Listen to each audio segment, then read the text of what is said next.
तो आज के इस गहन विश्लेषण में हमारे पास जो स्रोत हैं वे भारत की प्रमुख पर्वत श्रृंखलाएं और उनकी चोटियां विषय पर केंद्रित हैं। हमारा मिशन बहुत स्पष्ट है। हाँ। हम इन पहाड़ों की उत्पत्ति, उनके पीछे के विज्ञान और उनकी भौगोलिक अहमियत को समझने जा रहे हैं।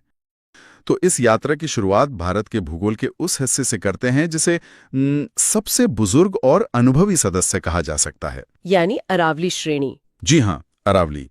अरावली का नाम सुनते ही दिमाग में राजस्थान की सूखी पहाड़ियां और दिल्ली के पास मौजूद उस रिज इलाके की तस्वीर उभरती है, लेकिन स्रोतों के अनुसार इसका इतिहास बहुत बहुत पुराना है। बहुत पुराना। अरावली सिर्फ पुराना नहीं है, ये दुनिया के सबसे प्राचीन वलित पर्वतों यानी जिन्हें हम फोल्ड माउंटेन्स कहते हैं उनमें से एक है। Fold mountains? हाँ, वलित पर्वत तब बनते हैं जब पृथ्वी की टेक्टोनिक प्लेट्स आपस में टकराती हैं और जमीन सिकुड़कर ऊपर उठ जाती है, जैसे हिमालय। अच्छा, तो अरावली भी हिमालय की तरह ही बना था? बिल्कुल, लेकिन हिमालय बहुत युवा है। इसके विपरीत अरावली का निर्माण करोड़ों साल पहले हुआ था। कभी ये भी हिमालय जितना ही ऊंचा और विशाल हुआ करता था। रुकिए, अगर ये इतना ही विशाल था तो अब इसकी ऊंचाई इतनी कम क्यों रह गई है? मतलब आज तो ये बहुत छोटे लगते हैं। इसका कारण है अपरदन यानी इरोजन। करोड़ों सालों तक हवा, बारिश और मौसम की मार ने अरावली को एक रेगमाल या कह लें सैंड पेपर की तरह घिस दिया है। इसे भूगोल की भाषा में अवशिष्ट पर्वत या रेजिडुअल माउंटेन कहते हैं। आज जो हिस्सा गुजरात से लेकर राजस्थान, हरियाणा होते हुए दिल्ली तक फैला है, वो उस विशाल पर्वत का बचा हुआ ढांचा मात्र है। ये तो बहुत ही अद्भुत बात है। मतलब जिसे हम आज छोटी पहाड़ियां समझते हैं वे किसी जमाने के विशाल पर्वत के अवशेष हैं। बिल्कुल। अब बात करते हैं परीक्षा के दृष्टिकोण की। इतनी पुरानी और ऐतिहासिक श्रृंखला है तो इसकी सबसे ऊंची चोटी का नाम भी उसी गरिमा के अनुरूप होना चाहिए। अरावली की सबसे ऊंची चोटी है गुरु शिखर। हाँ, गुरु शिखर, जिसकी ऊंचाई 1722 मीटर है और ये राजस्थान के माउंट आबू में स्थित है। परीक्षाओं में अक्सर ये सवाल फंसाने के लिए पूछा जाता है। पूछा जाएगा कि अरावली की सर्वोच्च चोटी कौन सी है, और विकल्पों में धूपगढ़ या एनाईमुडी जैसे नाम दे दिए जाते हैं ताकि दक्षिण या मध्य भारत की चोटियों के साथ कंफ्यूजन हो जाए। एकदम। लेकिन जो उम्मीदवार इस बात को समझ लेते हैं कि अरावली सबसे प्राचीन है और प्राचीन काल में गुरु ही शिखर पर होते थे, वे बाकी विकल्पों को तुरंत किनारे कर देते हैं।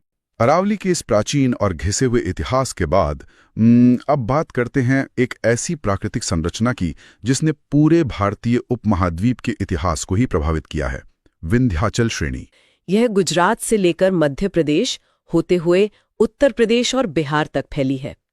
प्राचीन काल में घने जंगलों और ऊबड़-खाबड़ रास्तों के कारण उत्तर के साम्राज्यों के लिए इस श्रेणी को पार करके दक्षिण पर आक्रमण करना बहुत मुश्किल होता था। अच्छा, तो भूगोल ने इतिहास को रोक दिया? हाँ, इसीलिए यह उत्तर और दक्षिण भारत के बीच एक स्पष्ट भौगोलिक और सांस्कृतिक विभाजक रेखा बन गई। और इसके ठीक दक्षिण में नर्मदा नदी की भ्रंश घाटी यानी रिफ्ट वैली है। जी। मतलब एक तरफ विंध्याचल की ऊंचाई और उसके ठीक नीचे एक गहरी घाटी जहां नर्मदा बह रही है। ये पूरा परिदृश्य ही एक प्राकृतिक सीमा की तरह लगता है। विंध्याचल की सबसे ऊंची चोटी का नाम है सद्भावना शिखर, जिसे अंग्रेजी में गुडविल पीक भी कहा जाता है। जब परीक्षा में प्रश्न आता है कि विंध्य पर्वत श्रृंखला का सबसे ऊंचा बिंदु कौन सा है, तो विकल्प अक्सर बहुत भ्रमित करने वाले होते हैं। हाँ, वहाँ अमरकंटक या महेंद्रगिरी जैसे नाम होते हैं। बिल्कुल, लेकिन उम्मीदवारों को सिर्फ इतना याद रखना है कि भारत के मध्य में स्थित विभाजक रेखा पर संतुलन बनाने के लिए बस सद्भावना की आवश्यकता है। ये ट्रिक इसलिए भी कारगर है क्योंकि कई बार छात्र अमरकंटक को विंध्याचल का हिस्सा मान लेते हैं, जो कि एक आम गलती है। हाँ, लेकिन इस तरह की कहानियों से दिमाग में एक स्पष्ट खाका बन जाता है कि सद्भावना शिखर ही विंध्याचल की सर्वोच्च ऊंचाई है। अब विंध्याचल और नर्मदा की उस गहरी भ्रंश घाटी को पार करके थोड़ा और दक्षिण की ओर चलते हैं। वहां एक और बहुत ही महत्वपूर्ण और विशाल पठारी हिस्सा है। हम बात कर रहे हैं सतपुड़ा श्रेणी की। सतपुड़ा भूगोल की किताबों में अक्सर लिखा होता है कि सतपुड़ा दक्कन के पठार का हिस्सा है। यह एक ब्लॉक पर्वत है। ब्लॉक पर्वत का क्या मतलब हुआ यहाँ? इसका मतलब है कि जब धरती के अंदर हलचल हुई तो जमीन का एक बहुत बड़ा ब्लॉक या हिस्सा कह लें, वो सीधा ऊपर उठ गया। ये श्रृंखला मुख्य रूप से नर्मदा और ताप्ती नदियों के बीच एक ऊंचे चबूतरे की तरह स्थित है। यानी नर्मदा नदी इसके उत्तर में बहती है और ताप्ती नदी इसके दक्षिण में। दोनों नदियां घाटियों में हैं और बीच में सतपुड़ा की दीवार खड़ी है। बिल्कुल सही। इसी सतपुड़ा के अंतर्गत कुछ महत्वपूर्ण पहाड़ियां आती हैं, जैसे महादेव पहाड़ी, और महादेव पहाड़ी पर ही सतपुड़ा श्रेणी की सबसे ऊंची चोटी मौजूद है, धूपगढ़, जिसकी ऊंचाई 1350 मीटर है। इसे हमेशा के लिए याद रखने की देसी ट्रिक बहुत ही मजेदार है। ट्रिक है 7 पुड़ों को धूप में सुखाओ। 7 पुड़े मतलब सतपुड़ा। हाँ, जरा कल्पना कीजिए कि बारिश का मौसम है, सतपुड़ा यानी सतपुड़ा वो गीले हो गए हैं और उन्हें महादेव पहाड़ी की कड़कती धूप यानी धूपगढ़ में सुखाया जा रहा है। ये बहुत ही विजुअल है ना? परीक्षा हॉल में जब सवाल सामने आएगा कि सतपुड़ा की सर्वोच्च चोटी कौन सी है, तो ये दृश्य तुरंत याद आ जाएगा। स्रोतों में मैकाल श्रेणी का जिक्र है।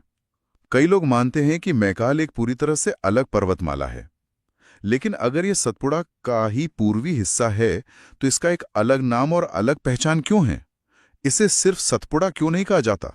ये एक बहुत ही तार्किक सवाल है। मैकाल को उसकी एक विशिष्ट भौगोलिक विशेषता के कारण अलग पहचान मिली है। कैसी विशेषता? मैकाल श्रेणी सिर्फ एक पहाड़ी नहीं है, बल्कि ये एक जल विभाजक यानी वाटर डिवाइड है। इसका आकार कुछ ऐसा है कि यहाँ से नदियां अलग अलग दिशाओं में निकलती हैं। अच्छा, एक ही जगह से अलग अलग दिशाओं में? हाँ, जिसे रेडियल ड्रेनेज या अरीय अपवाह तंत्र कहते हैं। एक नदी पश्चिम की ओर बहती है, दूसरी उत्तर की ओर। ये विशिष्टता इसे सतपुड़ा के बाकी हिस्सों से बिल्कुल अलग करती है। और मैकाल की इसी विशिष्टता का केंद्र है इसकी सबसे ऊंची चोटी अमरकंटक, जिसकी ऊंचाई 1048 मीटर है।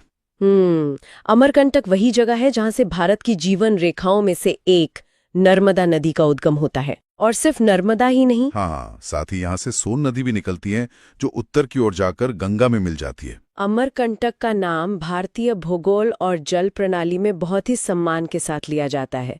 यूपीपीएससी और एमपीपीएससी जैसी राज्य स्तरीय परीक्षाओं में तो शायद ही कोई ऐसा साल जाता हो जब नर्मदा के उद्गम या मैकाल की चोटी से जुड़ा कोई प्रश्न न पूछा जाए। और ऐसे प्रश्नों को हल करने के लिए हमारी ट्रिक बहुत ही काव्यात्मक है।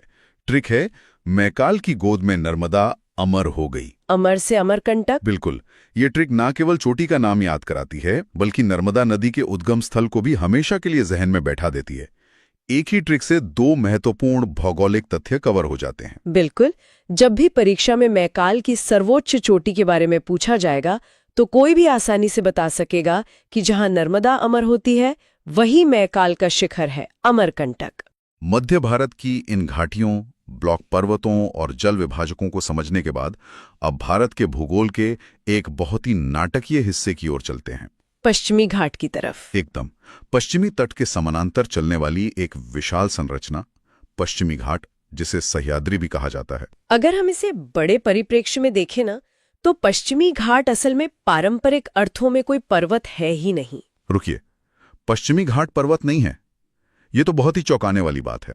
ये ताप्ती नदी के मुहाने से शुरू होकर सीधे कन्याकुमारी तक करीब 1600 किलोमीटर लंबी एक अखंड दीवार की तरह खड़ा है। यानी ये एक विशाल प्राकृतिक दीवार है जो अरब सागर से आने वाले मानसून के बादलों को रोकती है।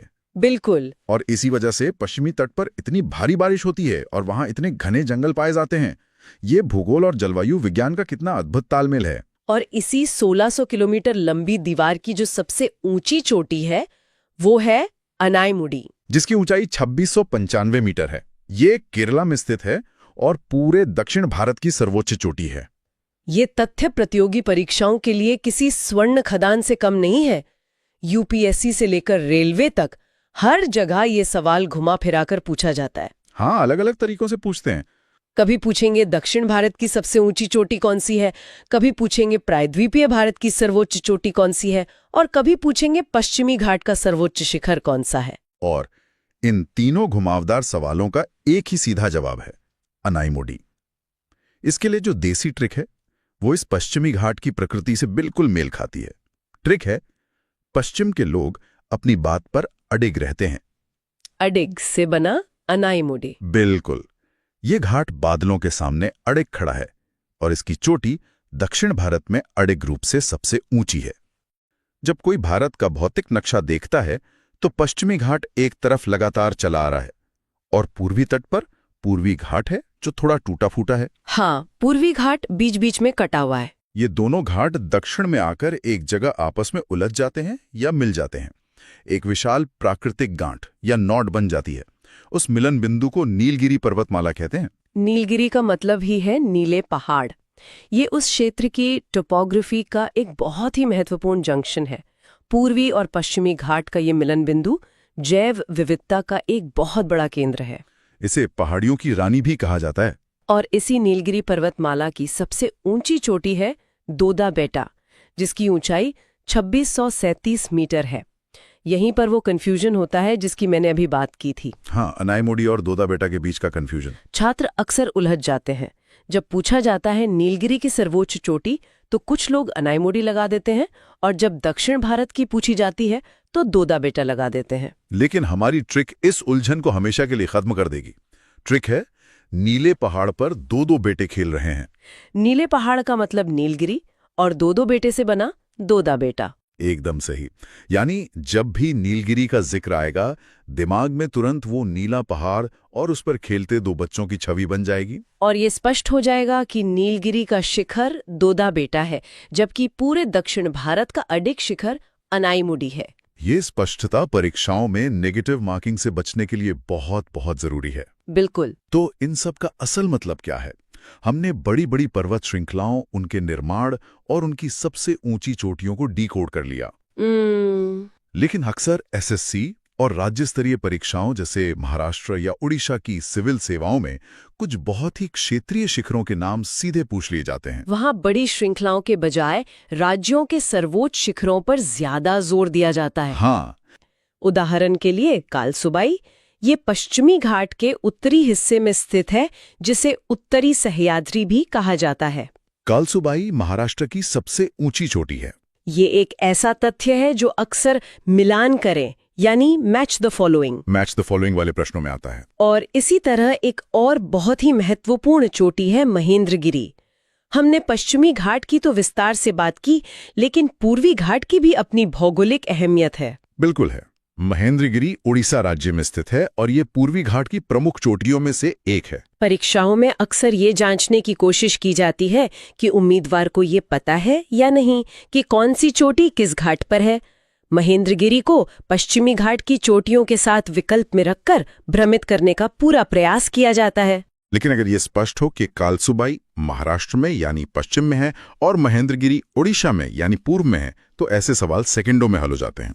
क्या बात है। तो इस विश्लेषण में हमने एक बहुत ही लंबी और विस्तृत यात्रा तय की है।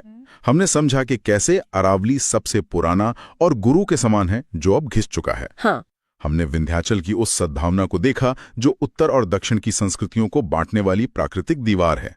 फिर हमने ब्लॉक पर्वत सतपुड़ा को धूप में सुखाते हुए उसके जल विभाजक हिस्से मैकाल की गोद में नर्मदा को अमर होते देखा। और अंत में उस विशाल भ्रंश कगार यानी पश्चिमी घाट के अडिग अनाईमुडी से होते हुए नीलगिरी के उस नीले पहाड़ पर दो दो बेटों को खेलते देखा।